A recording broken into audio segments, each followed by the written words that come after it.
and welcome back to my channel. My name is April if you are new here, of April Newly Me if you're one of my sevies. Hey besties. So I might sound a little nasally.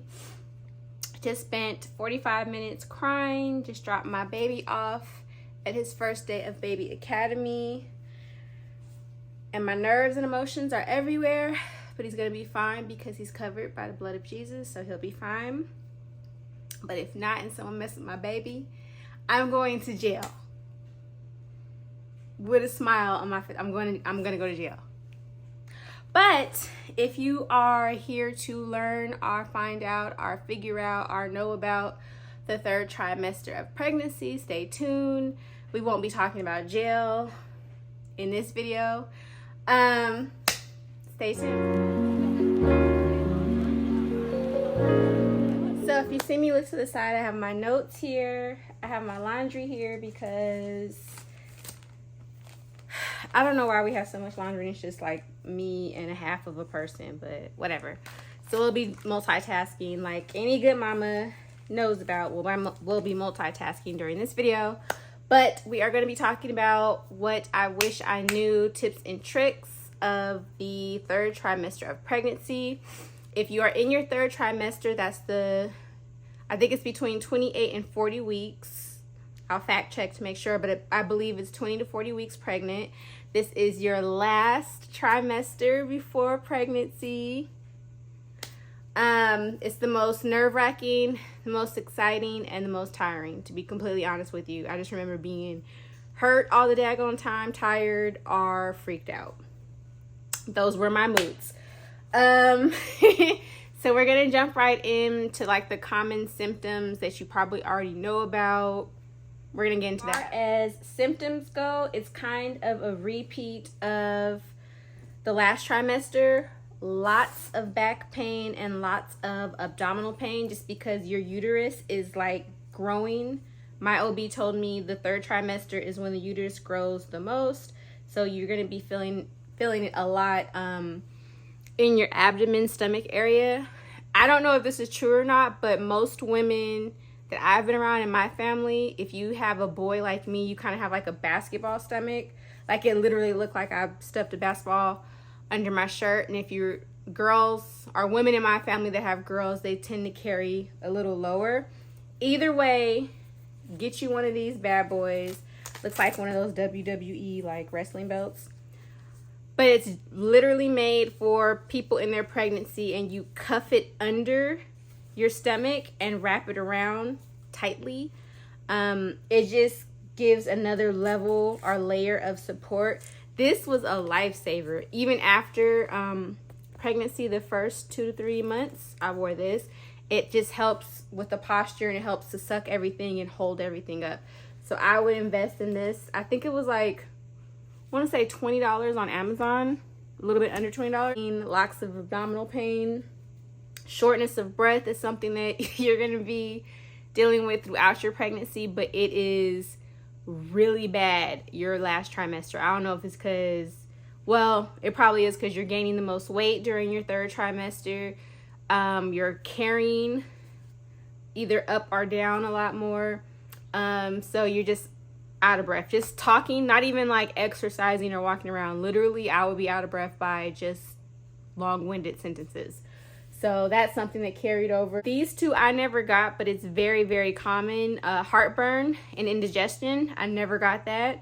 And constipation, again, something I never got, but I know it's very common because my doctor and my nurses were always like, you're not experiencing that, you're not experiencing that. And they would try to give me pep talks as far as prevention, but it never happened for me. But I know it is very common in women in their last trimester of pregnancy. Something else that you will get your last trimester of pregnancy is a protruding belly button.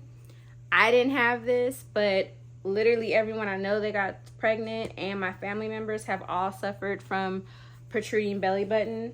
I think it's cute. I was kind of not disappointed, but I was waiting for mine to pop out. It didn't. Stretch marks. Now, child, I am not a small woman by any means. I've never been small, not trying to be small. But the stretch marks are dark. I don't care what race or ethnicity you are, the stretch marks come in strong. Okay? Best thing you can do is get some vitamin E as well as vitamin C oil and rub that on your belly. A lot of people swear by, what is that brand? I think it's Jergens. I could be wrong. I'll put a picture up on the screen that was very popular. It didn't work for me. It was very soothing, because as your stomach grows, the stretch marks, like, they itch a lot and you feel the tightness. So the popular brand did help with soothing the itchiness, but it really didn't do anything for my stretch marks. The best thing I did was order vitamin E off of Amazon. Make sure you get a safe brand and make sure that it's pure vitamin D, but that seemed to help lighten my stretch marks a lot, even during pregnancy. It wasn't just after. I did it my last trimester, and I'm still doing it now to lighten them, but that's what seemed to really work for me. Hemorrhoids. I did not experience hemorrhoids, thank God, but again, per my gynecologist, OB, she told me they are very common, especially during the last trimester of your pregnancy, because you're getting so much blood flow in your vaginal pelvic area. It's very likely that you will get hemorrhoids during your last trimester of pregnancy. Unfortunately, mommyhood is fun. I'm folding my drawers on camera. We all know that pregnant women pee a lot. That's a given. However, imagine peeing a lot times 10,000. That's what you'll experience in your last trimester of pregnancy.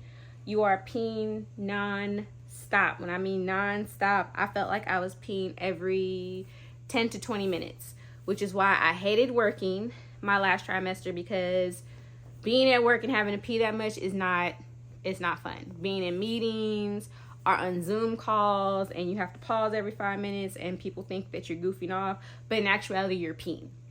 You're peeing. Not be sleeping at all in your last trimester. Everybody's like, oh my God, get your rest. You know, you're not going to be able to get it when the baby's here. I can't, sis. I can't sleep. I can't get comfortable because I don't sleep on my back. Sleeping on my side is irritating because I'm so fat and heavy. I'm irritating my daggone hip. Also laying on my side, you know, these are bigger, so I feel like I'm smothering myself. It's not a good time. It's not comfortable. I don't think I slept well at all my last trimester of pregnancy, which is kind of crazy because your next 3 months with the baby, you don't get any sleep either. So you go about 6 months with no sleep. A good 6 months. You will swell, okay? When I tell you my hands, my feet, and my ankles look like Viola sausages, those little nasty sausages that it's like in a can, that's how my fingers look. I woke up one morning and it was like, remember Professor Clump, that Eddie Murphy movie where he was skinny one minute and then when the potion wore off, he like that's how I felt. I would wake up and my hands would be super chunky. My feet would be crazy big, and it scared the mess out of me because I felt like I was going to swell, but it was extreme. There's really no way to get rid of it besides elevating your feet, which if you are a working mama, you're on your feet, or you're working all day, or you're walking around. So it really doesn't help. Nose swell. Mine didn't. My face didn't. I don't think my face spread or my nose spread, but that's also something very common that you get, especially in the last trimester of pregnancy. So about the special fun tests that you get when you are in your last trimester of pregnancy. I am a chronic anemic person. I've always been chronic anemic. This is generally the stage where you get tested for anemia. My doctor already knew my history, so I had to get iron infusions. The last trimester, I think I went for about 3 or 4 rounds because the baby was taking so much of my iron and I was already deficient, so I literally had to get infused with iron, which was fun. Early in your last trimester, you will get checked for anemia. You also get checked for diabetes. Now, because my iron was so low, I couldn't take the regular glucose test, which is they have you drink this really thick syrup and they test you. I was kind of glad because my gag reflexes and my taste buds, my last bit of my pregnancy was not, I would have threw up. I'm kind of glad. So I had to do the old-fashioned pricking my finger, testing my blood sugar levels, and writing down everything I ate and then testing it. And that was the way she determined whether or not I had diabetes. I had to do that for a month and a half. It's not very common. It's because my iron was so low, it would have messed up the test results for the normal glucose test, if that makes sense. And then you get this nasty test called the Group B strep. Now, I just feel like this should be something that every pregnant person should be warned about, okay? I understand the reasoning for it. They want to check to make sure there's no bacteria in your hoo-ha area because you're about to give birth. I understand that. However, no one told me about this test. And I want to say a month before I had the baby, she's like, okay, you know, drop your pants. Let's, you know, woo, woo, woo. Now, normally your last trimester of pregnancy, you're going to the doctor probably every week. And it's like the quickest appointment. Are you bleeding? Do you have pain? What kind of pain? Where? Let's check the heartbeat. Let's check the breathing rate. Okay, you're good. See you next time. Like literally 5-10 minute appointments. But on this particular appointment, she's like, okay, drop your drawers. And we're going to do a test. And I'm like, okay. So as she's explaining what the test is, you know, and your feet are up in the stirrups, and she brings out this tray with swabs and, girl, fails that when I am filming the gardeners want to garden, Amazon, and, you know, the FedEx truck always want to do deliveries when I am filming. But anyway, back to the traumatic test. So she basically told me to drop my drawers. She's explaining to me what the test was about, why she pulled out this tray of swabs, and I just like freaked out. Basically, it is a pap smear on steroids. And when you are pregnant and you're going through fatigue because you're tired all the time, when your stomach hurts all the time, when your pelvic area hurts all the time, the last thing you want to get is a pap smear. But it's just one little, you know, swipe to check for bacteria, and it goes all the way from your hoo-ha to your woo-woo. Not trying to say the terms, you can just imagine the whole way around to test for bacteria. So I just wish somebody would have warned me in the beginning of my pregnancy so I can mentally prepare for that. We'll have a lot of vaginal discharge. That kind of scared me and freaked me out. Anything that happened in that area that I wasn't used to, it freaked me out because I didn't know if that was good or bad, but it is very normal. The baby's getting ready, the baby's coming down, so that's what creates naturally the discharge. Another thing that I knew about but I didn't know how extreme it was going to be my mood swings and or my nervousness and anxiety. Mood swings were something terrible. I would like to publicly apologize to everyone in my family. The person that got me knocked up, I was a terror. If I didn't get my way, if I was craving a certain thing and I couldn't get it, the mood swings were crazy. I went from happy to sad to Freddy Krueger, like within 20 minutes. Sorry. See it in the movies, you think it's exaggerated. It's not. Your mood swings are crazy, especially your last trimester. Me personally, 50% of the time I was justified.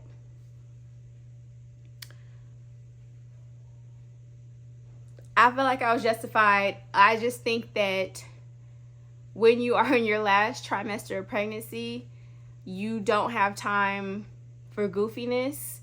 And some things that necessarily would get you mad that you really wouldn't speak on or voice your opinion on, that goes out the window when you are pregnant. You speaking on everything. Okay, everybody can get it. Rated for everyone. When you are on your last trimester of pregnancy, you are on your last nerve. You have one nerve those 3 last months of pregnancy, that just one. And people pick at it. They do. They say they don't, but they do. They pick at it, and you gonna go off. You gonna crash out. It's okay. It's okay. Anxiety, I do suffer from anxiety, so mine was on 10. Just because your last trimester, you're like, dang, I'm about to be somebody's mama for life. It's a big, I think it really hits you. It really hit me the last trimester of my pregnancy. I'm about to be with somebody's mom. I have to get this ready. I have to get that ready. Oh my God, what if I drop him? Oh my God, what if he's home with me and I'm alone? I don't know what to do. You start thinking. You start overthinking.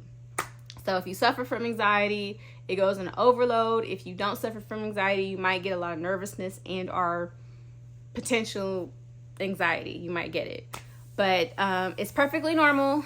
Per my doctor, it is normal. I was calling her and emailing her nonstop, and I kept apologizing. She said, April, I am a doctor. I've been doing this for 30 years. It is normal. I expect you to call me this much. I expect to get these emails from you. You're fine. So also get you a good doctor, okay? That don't trip about being bugged. Get you a good doctor. Third trimester, you will get into this. I must organize and clean the entire world, okay? This is called the nesting stage. Embrace it. Embrace it. Organize your house. Organize your baby area and our room. Wash his clothes. Wash his linens. Wash his wash the baby's towels. Clean your bottles. Create a bottle station. I don't care if you are breastfeeding, if you are formula feeding, get you a station. Okay? Stock up on whatever formula that you're going to use or you think you're going to use.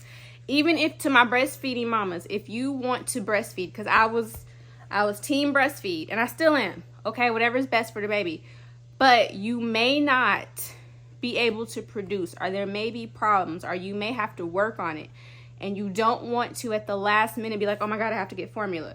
Get that. Even if you are planning on being a solely breastfed mama, meaning you don't want your baby on formula, just in case, get 3 cans, okay? 3 cans of formula, just in case. Does not hurt. But organize everything, fully embrace that. It's just going to set you up for success when you bring baby home. Because trust me, I'm going to do a video on that too. It's called the 4th trimester. It's not really a 4th trimester, but it's a 4th trimester, okay? But organize, embrace it, get everything you can done. A birthing plan, okay? Whether you want to take the traditional route and go into the hospital, whether you have a birthing center, home birth with the doula, get a plan in place. My OB talked to me about this when I first got pregnant, to watch videos, to see what I wanted, what I didn't want. When I tell you I had a plan, anyone that knows me knows I'm organized, okay? I wanted the lighting a particular way. I wanted particular music. I wanted certain people that I end up didn't want at the end. But anyway, make sure that you have a plan. Know who's going to be in the room with you, who's going to drive you. Have a plan, okay? What positions do you want to push your baby out of? There's so much detail that can go into a birthing plan. If you want me to do a video about that, I will be happy to, and I will share my birthing plan. But yeah, get that all in order so the day of or the night of, when it does happen, everything's like this. It's going to be so chaotic and so fast. It's so great to have a plan where you can just give the nurse when you go for your admission. The doctor will already have a copy. Make 2 or 3 or 4 or 5 copies so you can just pass them out, okay? Like they do the programs when you go into church, you get a program. When you get pushed in the hospital, here you go. Here you go. Every staff member should have one, okay? It'll just make things easier for you. They don't have to ask you questions. You don't have to think about it. You can focus on birthing your baby. Overnight bag. This really isn't for people who are having at-home births because you're at home. You have everything you need. But if you're going to a birthing center, are you going to go through the hospital, traditional way of having a baby? Have a bag. I overpack. Yes, I overpacked, but I had literally everything I needed. I didn't want for anything. No one had to run out and buy me anything or go back to my house to get anything. I literally had everything. I have a video link below if you want to see what I packed. I'm doing a follow-up video to that to show you everything that I did use, but I did admittedly overpack, but I had everything I needed. I didn't want for anything.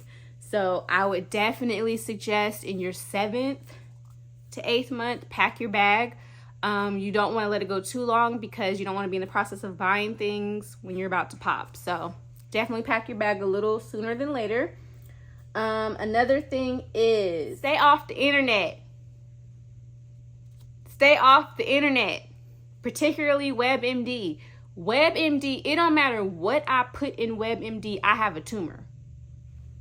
I have a tumor. Have ailments, if you're wondering something, if you're guessing something, just call your healthcare provider, call your doula, whoever you're seeking professional help from birthing your baby. Ask them. Stay off the internet, especially in your last trimester, because that is when you are the most sensitive to things. That is when you overthink things. You're already nervous because you're about to give birth. Stay off the internet, okay? The last bit of advice I want to give you is enjoy it. Enjoy every bit of your last trimester. It is the last time you're going to feel your baby move inside you. It is the last time you're going to be able to feel the heartbeat inside you. That is the biggest, I don't care what anyone says, dads are great. I love my daddy. Dads are very important and very needed. But there is nothing like the bond between a mother and child. You're literally sharing a body. Okay? He literally was in my body. So the bond is unmatched. Enjoy it. Although you're going to be cleaning the world, you're going to do your nesting thing, you're going to be worried, you're going to be nervous. You probably are having your baby shower, in this last trimester, and your maternity pictures. Enjoy everything. It goes by so fast, and it's so cliche to say. And when everybody would say it to me, I would roll my eyes. But it is a blessing. I'm getting teary-eyed. I still sometimes wish I can feel my baby inside me. And this is the last time as a mom, you are the sole protector. What I mean by that is nothing is getting to your baby without going through you. You won't get that when he's birthed or when she's birthed, when they're out in the world. My baby just went to Baby Academy today, and I'm freaking out. I'm trying not to cry. This is the first time that he's away from me. When you give birth, you no longer can control what hurts and what doesn't hurt your baby. So when I tell you with all sincerity to enjoy it, enjoy your whole pregnancy, but that last trimester, cherish it. I hope this helps someone. I hope you got some comfort. I hope you got some laughs and smiles. I'm really enjoying doing this series about babies. I love my baby so much. He's such a blessing from God. And I'm very blessed I get to share my trials and tribulations with you all. So if you like baby content, if you enjoyed this video, if you found it just a little bit interesting, it would really help me if you give me a thumbs up and leave a comment below. Let me know if you want to do, or you want me to do that video on a birthing plan. I'd be happy to do so. I actually really enjoyed doing it. I'm so weird. I like organization stuff. Anyway, if you want to see that video, leave me a comment below. But until next time, guys, bye.